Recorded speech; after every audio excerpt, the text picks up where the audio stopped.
கிறிஸ்துவுக்குள் பிரியமானவர்களே, ஆண்டவராகிய இயேசு கிறிஸ்துவின் விலையேறப்பட்ட நாமத்தினாலே இன்றைய பரலோகம் மன்னா நிகழ்ச்சிக்கு உங்கள் யாவரையும் நாங்கள் வரவேற்கிறோம். இன்றைய தினத்திலே விண்ணப்ப ஜெபம் சகல சூழ்நிலைகளை மாற்றும் என்கிற தலைப்பிலே உங்களுக்கு நான் கர்த்தருடைய வசனத்தை போதிக்கிறேன். அதற்கு ஆதாரமாக ஏசாயாவின் தீர்க்கதரிசி புஸ்தகம் 38ஆம் அதிகாரம் 1 முதல் 5 வசனத்தை கவனிக்கலாம். அதிலே 3வது வசனத்தை வாசிக்கிறேன், கவனிக்கிறேன். உமது பார்வைக்கு நலமானதை செய்தேன் என்பதை நினைத்தருளும் என்று விண்ணப்பம் பண்ணி எசேக்கியா மிகவும் அழுதான். கவனிங்கள், யூதயா தேசத்தை 23 ராஜாக்கள் அரசாண்டார்கள். அதிலே 5 ராஜாக்கள் மிக முக்கியமானவர்கள். இந்த 5 ராஜாக்களிலே எசேக்கியா ராஜாவும் ஒரு முக்கியமான ஒரு நபர். கவனிங்கள், வேதத்தில் தெளிவாக வாசிக்கிறோம். அவன் ஆட்சி செய்து கொண்டிருந்தார். ஆட்சி மிகவும் அழகாக இருந்தது, ஆசீர்வாதமாக இருந்தது. கடைசியாக ஒரு நாள் கர்த்தர் நடக்கப் போகிற சம்பவத்தை குறித்து ஏசாயா தீர்க்கதரிசிக்கு வெளிப்படுத்துகிறார். நீ போய் என்னுடைய தாசனாகிய எசேக்கியாவுக்கு சொல்லு, அவனுடைய ஆயுள் நாட்கள் முடிந்து விட்டது, ஆகவே அவன் மரிக்கப் போகிறான். ஆகவே வீட்டு காரியங்கள் எல்லாம் ஒழுங்குபடுத்தி ராஜாங்கத்தை யார் கையிலே யார் பொறுப்பில் ஒப்படைக்க வேண்டும், மற்ற காரியங்கள் எல்லாம் யாருக்கு ஒப்படைக்க வேண்டும் என்கிற காரியத்தை எல்லாம் ஒழுங்குபடுத்த வேண்டும் என்று சொல்லும் என்று சொல்லி தேவன் ஏசாயாவிடத்தில் சொன்னார். ஏசாயா தீர்க்கதரிசியை கேட்டு ராஜாவிடத்தில் வருகிறார். ராஜா கண்ணப்பித்து வியாதியினாலே, கேன்சர் வியாதியினாலே பாதிக்கப்பட்டு மரணத்துக்கு ஏதுவான சூழ்நிலையில் இருக்கிறார். அந்த நேரத்தில் எசேக்கியா தீர்க்கதரிசி ஏசாயாவிடத்தில் வந்து நடக்க போற சம்பவத்தை குறித்து சொல்லுகிறார். அதை கேட்ட பொழுது எசேக்கியா ராஜா என்ன செய்தார்? செவிற்பூர்வமாக திரும்பி 3 காரியத்தை சொல்லுகிறார்.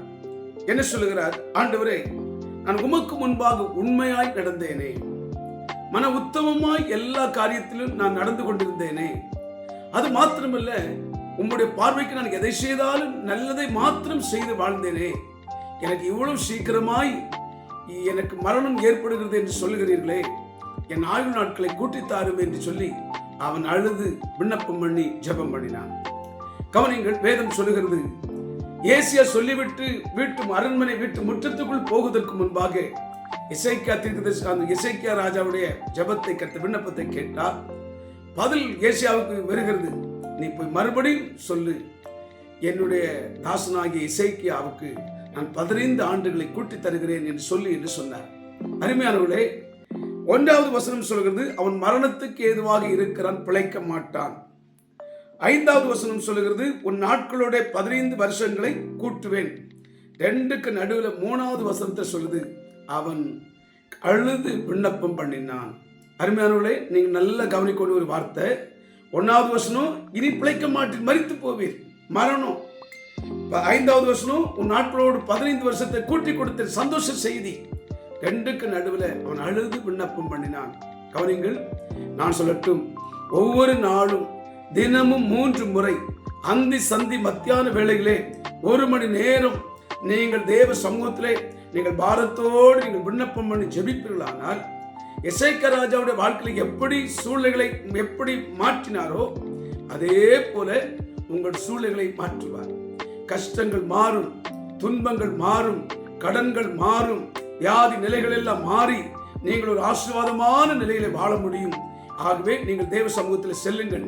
கேட்கிற எவனும் பெற்றுக்கொள்கிறான், அவன் என்னை நோக்கி கூப்பிடுவான், நான் மது உத்தரவு அருள்வேன் என்று ஆண்டவர் சொல்லியிருக்கிறார். ஆகவே தேவ சமூகத்தில் செல்லுங்கள், விண்ணப்பம் பண்ணுங்கள். கர்த்தர் அத்தனை சூழலில் மாறுவதற்கு அற்புதத்தை செய்வார். நீங்கள் ஆசீர்வாதமாய் வாழலாம். ஆமென்.